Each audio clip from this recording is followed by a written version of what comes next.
All right, you guys are about to come back from lunch, so I'm guessing it's going to get a little noisy, so let's get this done quick. Okay? When we're doing opposite numbers, it means they're the same distance from 0 on either side.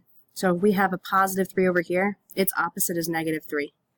Okay? So if we're doing the opposite for each integer, all we do is either take a negative away or put a negative in, which means the opposite of negative 1 is 1. Opposite of 17 is negative 17. Opposite of 23, negative 23. Opposite of 81, negative 81, positive 81. These are on your own. Absolute value is the number's distance away from 0. It is always positive every single time. We get to ignore the negatives when you're doing absolute value. Absolute value is never going to be opposite. Okay?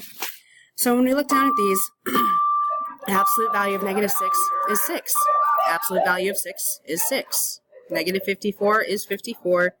Absolute value of 54 is 54. Ignore that. Okay?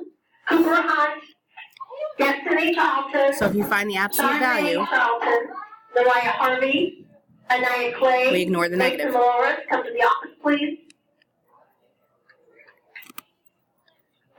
Okay? Absolute value is like the easiest thing in the world for you. So if we look down at this, you can do it using a number line, but you don't really have to because you're just taking away your negatives. So if we look at the distance between negative 7 and 5, you get a distance of 12, which means 7, absolute value of negative 7, and the absolute value of 5, is the same thing as 7 plus 5, which is 12. Easy, right?